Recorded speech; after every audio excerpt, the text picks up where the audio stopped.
السلام علیکم ورحمۃ اللہ وبرکاتہ میرے دوستوں، امید رکھتا ہوں کہ آپ لوگ خیریت سے ہوں گے۔ دوستوں، آج میں تبوک میں حضرت کعب رضی اللہ تعالیٰ عنہ کی غیر حاضری اور توبہ اس کے بارے میں کہنا چاہتا ہوں، لیکن سب سے پہلے میرا یوٹیوب چینل کو سبسکرائب کریں اور بیل آئیکن کو دبائیں تاکہ آنے والے ویڈیو پورا آپ کے ساتھ مل سکے۔ تو دوستوں، لکھتے ہیں کہ اس تبوک کی لڑائی میں معذرین کے علاوہ 80 سے زیادہ تو منافق انصار میں سے تھے، اور اتنی تقریباً بدوی لوگ میں سے۔ ان کے علاوہ ایک بڑی جماعت باہر کے لوگ میں سے ایسی تھی جو شریک نہیں ہوئی، بلکہ یہ لوگ دوسرے کی بھی لا تنفروا فی الحر کہہ کر رکتے تھے، گرمی میں نہ نکلو۔ وہ جو آیات تھا، جو لفظ تھا قرآن پاک کا، اس کا ترجمہ ہے گرمی میں نہ نکلو۔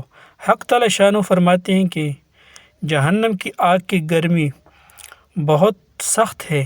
اس کے علاوہ 3 سچے پکے مسلمان بھی ایسے تھے جو بلا کسی قوی عذر کی اس لڑائی میں شریک نہ ہو سکے۔ ایک کعب رضی اللہ تعالیٰ عنہ بن مالک، دوسرے ہلال بن امیہ، تیسرے مراد بن ربیع رضی اللہ تعالیٰ عنہ، یہ تینوں حضرات کسی نفاق یا عذر سے نہیں ٹھہرے، بلکہ خوشحالی ہی سبب راجانے کا بن گئی۔ کعب رضی اللہ تعالیٰ عنہ اپنی سرگزشت جو اس موقع پر پیش آئی مختصر سناتے ہیں، جو آئندہ آ رہی ہیں۔ مراد رضی اللہ تعالیٰ عنہ بن ربیع کا باغ خوب پل رہا تھا۔ اس کا خیال ہوا کہ اگر میں چلا گیا تو یہ سب ضائع ہو جائے گا۔ ہمیشہ میں لڑائیوں میں شریک ہوتا ہی رہا ہوں، اگر اس مرتبہ رہ گیا تو کیا مذائقہ ہے، اس لیے ٹھہر گئی۔ مگر جب متنبہ ہوا تو چونکہ باغ ہی اس کا سبب ہوا تھا، اس لیے سب کو اللہ کے راستے میں صدقہ کر دیا۔ ہلال رضی اللہ تعالیٰ عنہ کے اہل عزوہ جو کہیں گئے ہوئے تھے، اتفاق سے اس موقع پر سب جمع ہو گئے۔ ان کو بھی یہ خیال ہوا کہ ہمیشہ شرکت کرتا ہی رہتا ہوں، اگر اس موقع پر نہ جاؤں تو کیا حرج ہے، اس لیے ٹھہر گئے۔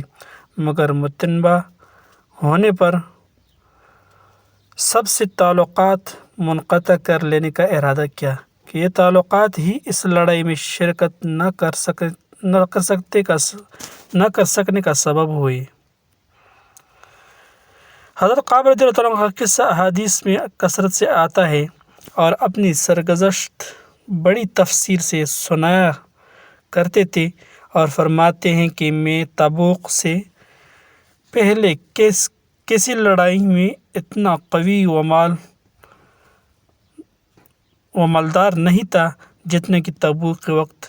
اس وقت میرے پاس خود اپنی ذاتی 2 اونٹنیاں تھیں، اس سے پہلے کبھی بھی 2 اونٹنیاں میرے پاس ہونے کی نوبت نہیں آئی۔ حضور اکرم صلی اللہ علیہ وسلم کی ہمیشہ عادت شریفہ یہ تھی کہ جس طرح لڑائی کا ارادہ ہوتا تھا، اس کا اظہار نہیں ہوتا تھا، بلکہ دوسری جانبوں کے احوال دریافت فرماتے تھے۔ مگر اس لڑائی میں چونکہ گرمی بھی شدید تھی اور سفر بھی دور کا تھا، ان کے علاوہ دشمنوں کی بھی بہت بڑی جماعت تھی، اس لیے صاف اعلان فرما دیا تھا تاکہ لوگ تیاری کر لیں۔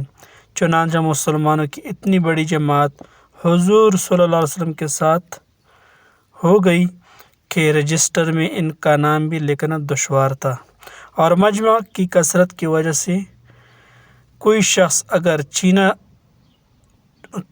اگر چھپنا چاہتا کہ میں نہ جاؤں، نہ پتہ چلے تو دشوار نہ تھا۔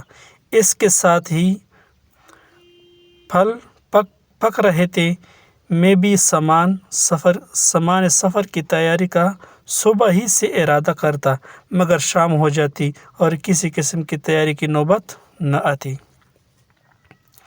لیکن میں اپنے دل میں خیال کرتا کہ مجھے وصیت حاصل ہے، جب ارادہ پختہ کروں گا فوراً ہو جائے گا۔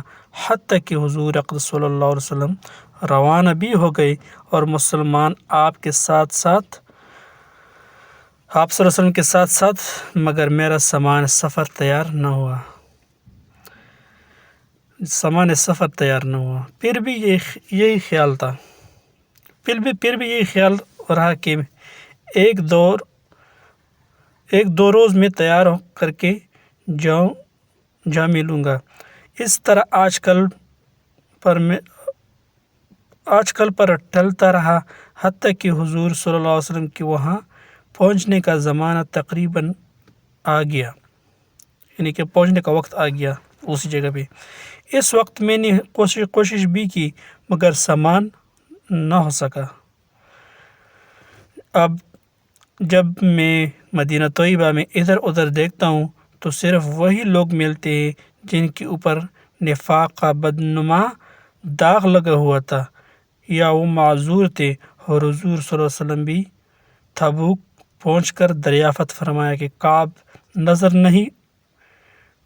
نظر نہیں پڑتے، کیا بات ہوئی؟ ایک صاحب نے کہا، یا رسول اللہ، اس کی اپنی مال و جمال کی اکڑ نے روکا۔ حضرت معاذ رضی اللہ عنہ فرمایا کہ غلط کہا، ہم جہاں تک سمجھتے ہیں وہ بھلا آدمی ہے، یعنی اچھا آدمی ہے۔ مگر حضور اقدس صلی اللہ علیہ وسلم نے بالکل سکوت فرمایا اور کچھ نہیں بولے۔ حتیٰ کہ چند روز میں نے واپسی کی خبر سنی تو مجھے رنج و غم سوار ہوا اور بڑا فکر مند ہوا۔ دل میں جھوٹے عذر آتے تھے کہ اس وقت کسی فرضی عذر سے حضور صلی اللہ علیہ وسلم کی غصہ سے جان بچا لوں، پھر کسی وقت معافی کی درخواست کر لوں گا۔ اور اس بارے میں آپ اپنے گھرانے کے ہر سمجھدار سے مشورہ کرتا رہا، مگر جب مجھے معلوم ہو گیا کہ حضور صلی اللہ علیہ وسلم تشریف لے ہی آئے تو میرے دل نے فیصلہ کیا کہ بغیر سچ کے کوئی چیز نجات نہیں دے گی، اور میں نے سچ عرض کرنے کی ٹان ہی لی۔ حضور صلی اللہ علیہ وسلم کی عادت شریفہ یہ تھی کہ جب سفر سے واپس تشریف لاتے تو اول مسجد میں تشریف لے جاتے اور 2 رکعت تحیات المسجد پڑھتے اور وہاں تھوڑی دیر تشریف رکھتے کہ لوگوں سے ملاقات فرمائیں۔ چنانچہ حسب معمول حضور صلی اللہ علیہ وسلم تشریف فرما رہے تھے اور منافق لوگ آ کر جھوٹے عذر کرتے اور قسم کھاتے رہے۔ حضور اکرم صلی اللہ علیہ وسلم ان کے ظاہری حال کو قبول فرماتے رہے اور باطنی کو اللہ کی سپرد فرماتے رہے۔ اللہ اکبر۔ بس میرے دوستو، یہ تو حضرت کعب رضی اللہ تعالیٰ عنہ کی واقعہ، یعنی جب وہ تبوک کی لڑائی سے وہ رک گئی۔ یہ قصہ تو بہت بڑا لمبا ہے، اس کو میں آپ لوگوں کو آدھا کر کے آپ لوگوں کی خدمت میں پیش کروں گا، کیونکہ جب ایک ہی ساتھ میں بتا دوں گا تو آپ لوگوں کو یہ ویڈیو لمبی ہو جائے گی، تو جب ویڈیو لمبی ہو جائے گی تو دیکھنے والے کے لیے تھوڑا مشکلات پیدا ہو جاتا ہے، کیونکہ وہ آدمی پھر بور ہو جاتا ہے۔ تو انشاءاللہ اس کا دوسرا حصہ اگلا روز آپ لوگوں کی خدمت میں پیش کروں گا۔ بس میرا یہ آپ لوگوں سے درخواست ہے کہ میرے چینل کو سبسکرائب کریں اور بیل آئیکن کو دبائیں اور اس ویڈیو کو لائک بھی کریں۔ بس اللہ سے دعا ہے کہ اللہ ہمیں اور آپ کی اس پر عمل کرنے کی توفیق عطا فرمائے۔ وآخر دعوانا الحمدللہ رب العالمین۔